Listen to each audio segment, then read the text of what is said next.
ample supply in the market is now beginning to bring down prices. That is what we see in the food basket.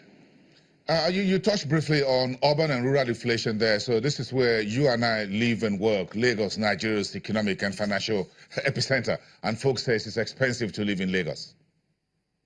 No, but you see, the difference between urban and rural inflation is borne out by the price of diesel. Yes, it is true that there was sparks of petrol scarcity. But more importantly, the diesel price has been stable at about 195 and trending downwards. It is diesel that used to power the trucks that bring the food from the rural area to the urban areas.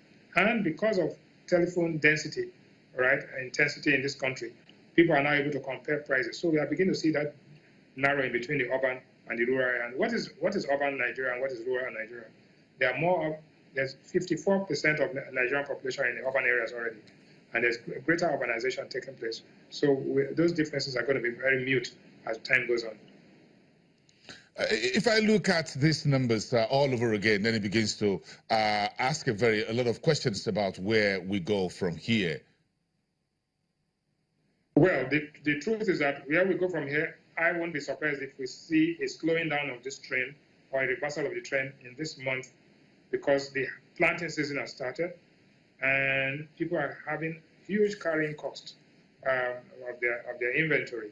So we might see a slowing down of that trend, but I won't be surprised that the trend continues, but at a slower pace.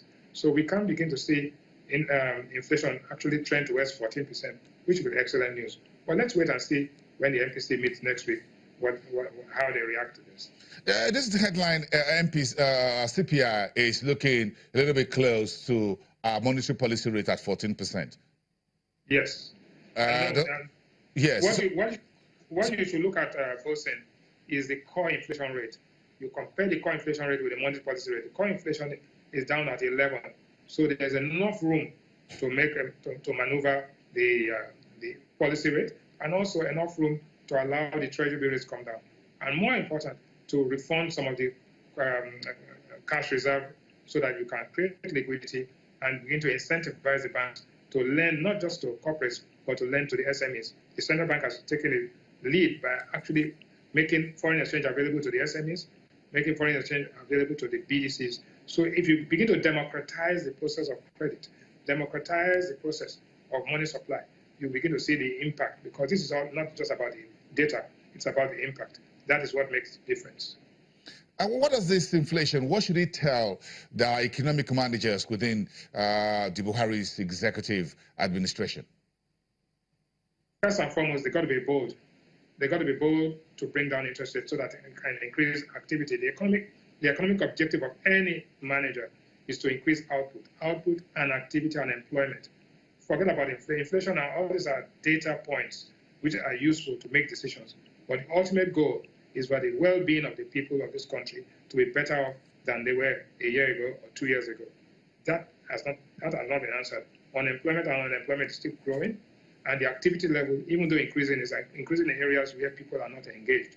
So we now have to spread credit, we now have to spread activity, and we have to incentivize and actually stimulate the economy into a growth path which is sustainable.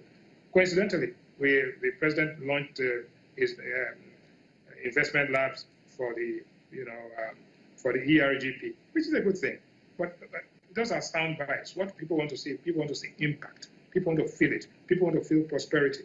People are tired, and people have misery, higher misery index. They want some succor. They want some support. So intervention 1, lower inflation 2, investment 3, and increased activity 4. Those are the most important things at this point in time.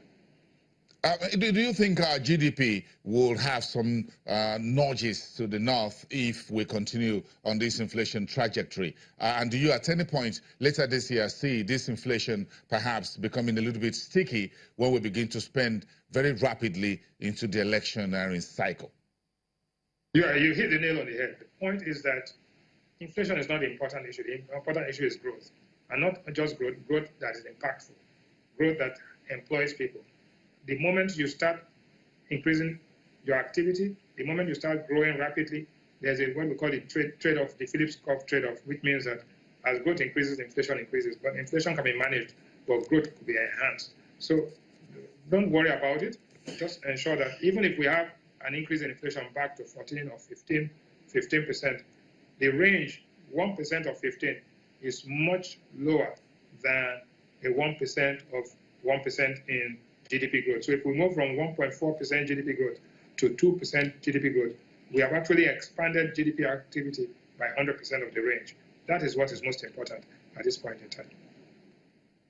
Mr. Bismarck, thank you very much, economist and CEO at Financial Derivatives Company and Channel's economic contributor. Well, thank you very much. Do have a great day, and let's continue that conversation from there. But let's go straight to what else is making headlines in the world of business as we start today's Business Day. Africa's Development Bank has released its latest Africa Economic Outlook report, projecting West Africa's GDP will be 3.8% in 2018 and a notch higher at 3.9% in 2019. Growth was up 2.5% in the region in 2017 after a stagnation of 0.5% in 2016. Of course, Nigeria accounting for about 70% of the total sub-region economy there. So Nigeria's recession in 2016 dragged the regional economy largely to that 0.5, but we got a bit of a fillip in 2017 for the region at 2.5. Now the EFDB says the region, West Africa, of course, where the Development Finance Institute is also headquartered in Abidjan, says the region will see 3.8% growth this year. Are we having an embargo lifted yet on new MPC and central bank nominees? Senate President yesterday, Dr. Bukola Saraki, tells Senator Rafiu Ibrahim's Committee on Banking, Insurance and Other Financial Institutions to conduct further legislative process on the nominations. The central bank's website shows a calendar that the next meeting will be March 19th and 20th. That'll be next week, Monday and Tuesday. So we're counting down whether this will take place. We'll be back after the break. You're watching Business Morning.